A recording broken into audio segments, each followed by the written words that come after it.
Well, guys, there's only one word to describe what happened at the Monaco Grand Prix, and that is insane.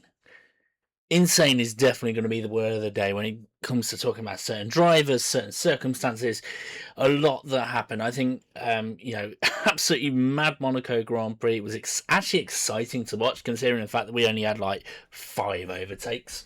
Yeah, we actually had overtakes in Monaco. That was crazy, but yeah, absolutely insane. And got to give credit, by the way. So Fernando Alonso, credit to him. Aston Martin getting a point. That is absolutely fantastic. There were some drivers that missed out, and almost horrible to say break those news to them. But I suppose from Monaco Grand Prix, there are three stories that we can certainly talk about. Um, and we're going to talk about them in order. I think it's the stuff that everyone is discussing when it comes to the Monaco Grand Prix, and I'm not going to be any different. So let's start off with the big one, the one right at the front, which is the guy who won, Kimi Antonelli. This kid has just won 5 races in a row. Wow. Insane. And by the way, when I talk about things being insane, I'm not just talking about the stats that he's won 5 races in a row. The manner that he won Monaco is incredible. Most of the Monaco Grand Prix wins that we've seen over the past few years, Lando Norris, Charles Leclerc, let's even go as far back as Ricciardo. It's normally been the case that it's been a slower car, or the strategy has been to drive not quite at the limit, have them all bunched up, mean that you can't really do strategy and try and work things out, because the gaps are so short that, you end up stuck in traffic if you pit too early. And that's normally the strategy that we see, which normally ends up with there being such a boring race, very few position changes, and stuff like that. Kimi, however, went screw that and just went hell for leather. I think we forget sometimes just how much further ahead he was than everyone else. Now, I know that the gaps between him and Hamilton, what was it in the end? It was 6 seconds. But that was after a safety car with like 6 laps to go. Standing start, 6 laps to go, 6.2 seconds being the gap. There were times when we were seeing like 10, 12, 15, 20 seconds between Antonelli and Hamilton. And by the way, Hamilton was not slow either. Hamilton was also pulling away from Charles Leclerc. There was a bit where there was a little bit of jeopardy, but majority of the time, Antonelli and Hamilton were like, and Charles Leclerc up until his crash, which of course we're going to talk about, they were in a world of their own away from everybody else. Now, granted, George Russell is certainly was held up by Hadjar because of the situation, the just not being able to overtake. But still, Antonelli was in a class of his own. He was actually being told to slow down, like almost like call yourself, mate. You are in Monaco. There are walls very close. Don't push it too hard. But still, he was having fun. I think this is the thing I'm loving so much about Antonelli. I don't know about you. A lot of drivers that I've seen have been, let's say, competing for world championships, have been a bit miserable.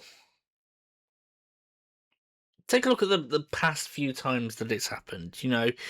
We talk about Oscar Piastri and Lando Norris last year. Now, I agree that might be down to the fact that they were both driving for the same team, but it didn't feel like Piastri felt like more like satisfied with wins, and Norris just always felt a bit meh about winning races and meh about the way he drove. You can even take in terms of Verstappen. There was sort of smiles, but it was almost like side smiles. And again, not really joy. Joy is not really the first word that comes to mind when we think of Verstappen. Maybe we can try and think of other drivers. Vettel maybe had a bit of joy in his first season, but maybe not for the rest of them, and maybe that the domination might have something to do with it. Hamilton at Mercedes probably not so much. Rosberg not really that much. In fact, in terms of joyous world champions, I think you almost have to go back as far as, let's say, Jenson Button, or maybe even as far back as Hamilton at McLaren, before you get a racing driver that drives with pure joy that's competing for the championship. And that's the thing I love about Antonelli, is just that smile on his face throughout everything. He's just having fun. It's almost like he's playing a video game. That's the way it is. Both in terms of how he is dominating the field, but also the fun he's having while doing it. And I think it's incredible to see. And actually, does it show? No, it doesn't. It's kind of a contrast between Antonelli and Russell as well. And I think this is, even as a Brit, I'm going to talk about this. George Russell, to me, I feel like he's being Rosberged. He's being Alonso'd. In that he's not performing. Now, him being lapped, I'm not going to say him being lapped has got anything to do with it, because, ultimately, like I say, he was held back behind Hadjar. Hadjar had an engine problems, so, he was going to be 4 seconds off. He was 4 seconds off the pace, and Russell just could not get past. So him being lapped probably had something more to do with that. But qualifying, he was nowhere. And basically, he screwed over his race in qualifying. And I think this is important.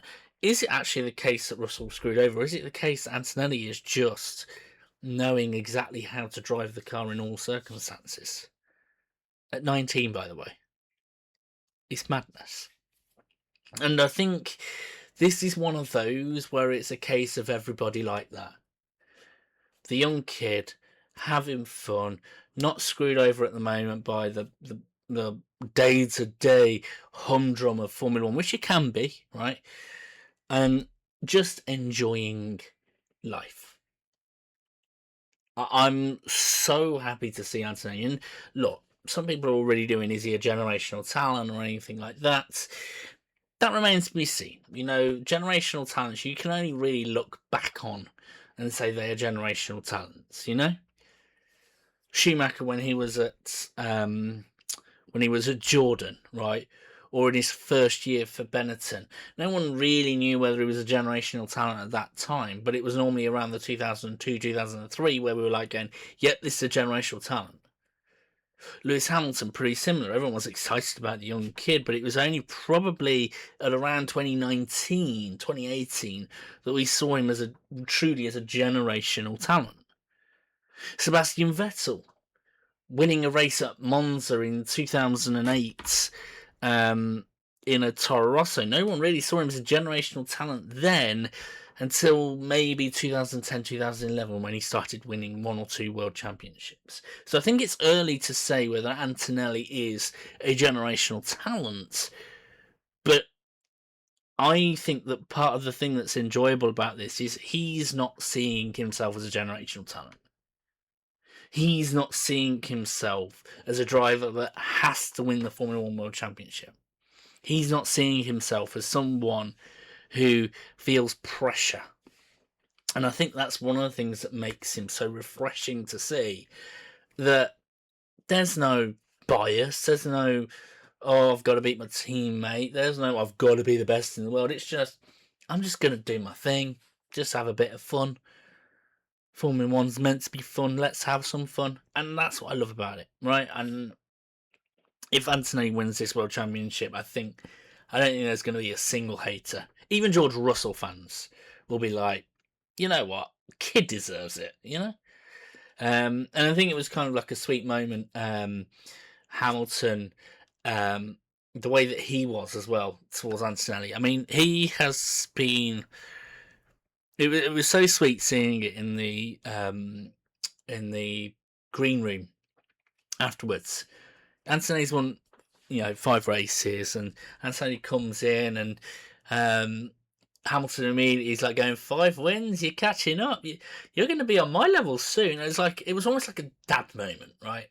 Now, it's great to see this come out of Lewis Hamilton, and I think part of the reason is that Hadjar and Antonelli are, kids that looked up to him. That probably has a part to play, and I think Hamilton is in one of those where, now that he's like struggling to win races or being at the front, he's enjoying his time at the front, and it's not so aggressive. So I don't think it's got anything to do with, let's say, that these kids are better or more likable than Verstappen or any of the other drivers, but more down to the fact of that Hamilton is in like a more content place, let's say, as a Formula One driver.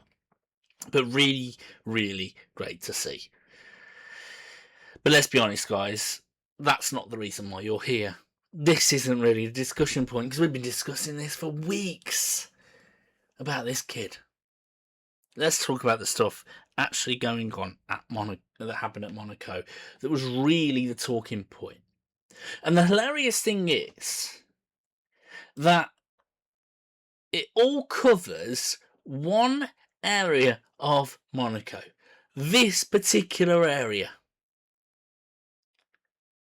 that is being covered here. Let's start off with the one that's visible right in front of us. The pit lane at Monaco. 5 drivers were caught speeding in the pit lane.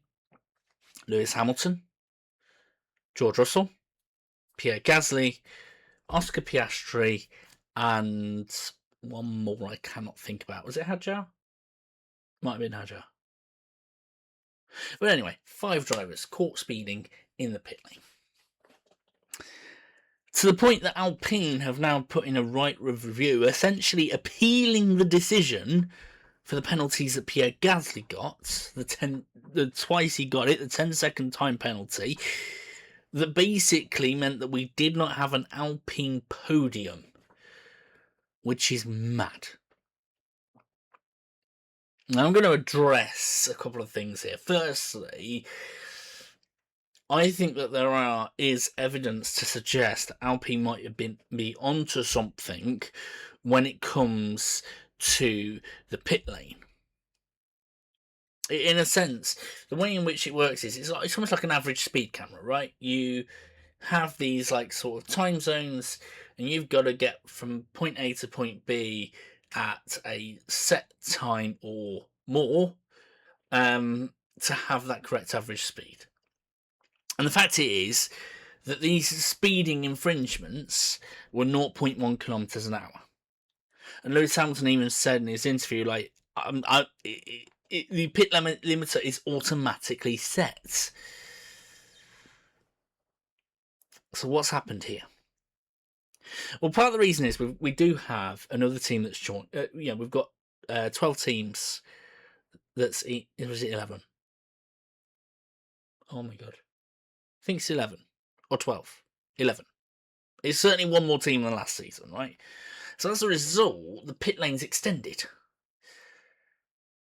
And then messed around in terms of the time limiters and everything like that. And what it's meant is that the speeding infringements almost happened at the start. And what you've got is that they had set point A to point B as a certain distance, but it was actually shorter than the actual one, and it was working out the averages a bit weird. These drivers were 0.1 kilometers an hour over the speed limit, and it got to the point where drivers were being told to be extra careful. You were hearing it on the radio. Radio is to Kimi Antonelli of like going, look, be extra careful. take your time going around the pit lane. I think drivers were purposely going under the speed limit, like dramatically under the speed limit, to make sure they didn't fall foul of these rules. And I do think that Alpine has some evidence to potentially get the FIA to look at it. However, as weird as this sounds, I don't want Alpine to win that appeal. Why do I say that? Is it because I'm a Hadjar fan? I mean, I do like Hadjar. And I don't want him to get, I want him to get a podium. Well, yeah, I do want him to get a podium, but it's not because of that. As I said at the start, 5 drivers got done for speeding. Now, Hamilton's sort of got cancelled out. He did screw over Charles Leclerc, but that's something else screwed over Charles Leclerc, so that doesn't need talking about. But that means we've got 4 drivers left that got speeding penalties. So Pierre Gasly, right? It's his penalty, right? If this appeal does get successful, so Alpine and Pierre Gasly will end up in 3rd place. Well, hold on a second. Oscar Piastri also got a speeding penalty, and he was also around the top 5. He would also potentially have a right to appeal that could end up with him in 3rd place. And then we've got even extra problems. Because you remember George Russell? 12th place, by the way. So 12th place feels like why would he appeal? Well, George Russell ended up in 12th place because he got a drive-through penalty. Why did he get a drive-through penalty? Because in his pit stop, that maybe he shouldn't have done, Mercedes didn't serve the 5-second time penalty correctly. And why did George Russell get a 5-second time penalty? Because he sped in the pit lane. Just think about that. George Russell has the right to appeal basically a 25, 35 second penalty because of the speeding in the pit lane. This would be a mess. Like, we thought the appealing 2021 Abu Dhabi would be a mess. This is on another freaking level. That's why I don't want this appeal to go through. And I think it sucks, obviously, for Piastri, and it does suck for Pierre Gasly, but I feel like that is important to keep, of like going, look, FIA needs to just go, right, Monaco messed up, and we'll sort it out for the next one, and we make it a driver's briefing, and then we discuss pit lanes and have those arguments over speeding in the pit lane. Is this going to affect other racetracks? It's a lesson learned for the FIA for all the others. I mean, it might not be as much of a problem because unlike Monaco, where you've got a set limit and it's very, very short pit straights, or pit lanes, sorry, you do have other tracks where there are multiple garages. A lot of these other tracks are preparing almost for multi-class racing and endurance races, so they've actually got more garages than they need. And it's just a weird one that goes on when it comes to Monaco, where they have to mess around almost with everything. So maybe that's something for the FIA to take and look into, and just make sure that they almost say to Alpine, right, you've got evidence here. Yes, you're correct. We will sort that out for the next race. We'll sort this out so it never has a problem again when we have different levels of teams than we do this year. I think that would be a fair answer, almost of like going, yes, you're right, Alpine, but do you really want to open this can of worms almost? I don't know. Then again, Alpine have got Flavio Briatore in the team, so you never know. You never know. But like I say, there was another dramatic moment that happened in this area. And I had to look around to try and get this, and thankfully It was on the BBC one, which is this. This pothole or ripped up road. Now, you're like going, well, what's so special about that, right? Just like the must be the tarmac outside my house if you're living in Britain. But here's the problem. This was at the Monaco Grand Prix. This was on the final corner. This was a mess. And we're all focusing, of course, on the ripped up bit. I want to focus also on the left-hand side bit, because that's the marbles. Marbles is exactly what it sounds like. A tyre goes on that, you end up slipping and sliding, and when you've got a wall that you're coming up to, you don't really want to be slipping and sliding. And we ended up with a mirror image of Lance Stroll crashing and Charles Leclerc crashing at this corner. Now, I do find it hilarious that when Lance Stroll crashed, everyone was like, skill issue, let's just carry on. Then Charles Leclerc crashed, and I was like, oh, right. So maybe a bit of justification for Lance Stroll, but it's still the case. But this is worth talking about. Because, by the way, this was not wear and tear of the track. Apparently, drivers had noticed during the parade that it was cracking up. I don't know what they laid this with, but it was not suitable for F1 cars. Now, we can talk about this in terms of, if we were to drive over this with a road car. And if we were to do that, then you do run the risk of puncturing a tyre. But this is Formula 1 cars with super sensitive suspension, with even flatter tyres. These are slick tyres that could also get rubbished up by this. And by the way, floors as well could get damaged by, the wheel going down and the floor clunks against it. That sort of thing could happen. We had this happen like once or twice before. Most notably in Dallas and Detroit in the 80s. And drivers almost boycotted the track. And apparently there was discussions, I think, was it Carlos Sainz who basically said, I noticed it, I didn't want to say anything just in case they cancelled the race. Like, we could have ended up with a similar situation. And I suppose the discussion ends up being, firstly, why did they lay it there? How bad was it underneath? And what material are we putting on there? Is it the case that the material is good enough for basic roads, ones that you and I are going to drive on, but then when it comes to Formula 1 cars where the speeds are much faster, so there's more friction, so there's potentially more pressure, and there's more braking and friction from that, and is it the case that we have to be careful because of that, and that we have to use different materials as a result? Now, admittedly, what we're talking about here is going to affect very few racetracks in the calendar.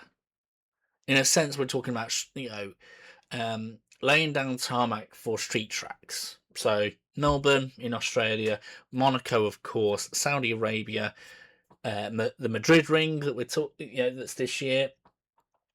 And I feel like there's another one as well in terms of street tracks. But, is it the case that it's only street tracks, Singapore, that we need to consider for this? And if that's the case, fantastic. But we can't have this happen again. Now, we're looking at this as a still image, and we are looking at this and going, you know what? Yeah, it's probably better to go to the right of the crack rather than the left of the crack, because the left of the crack has the marbles. And we're discussing all this and making a decision after looking at this for a minute or two. Imagine being a Formula 1 driver coming across this at 70, 80 miles an hour, and you've got a split second to make that decision, right or left, straight on. Like, well, what you are relying on brains that are at top speed, top functionality, and most importantly, brains that haven't gone through 70 laps. And yes, engineers could support and basically go, right, okay, then we've noticed that the track is looking pretty crap. Could you go to the right of it as safe? Maybe you could, but this was awful. Truly awful. And I'm talking about this with no skin in the game. I'm not a Lance Stroll fan. I don't know who he is, to be quite honest. And I'm not a Charles Leclerc lover. I'd like to see Ferrari do well, but it's not really a Charles Leclerc thing.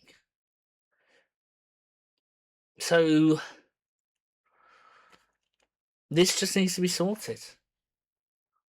Because I suppose it's not a safety issue, because we are talking about crashes at 50 miles an hour, 60 miles an hour into the wall that,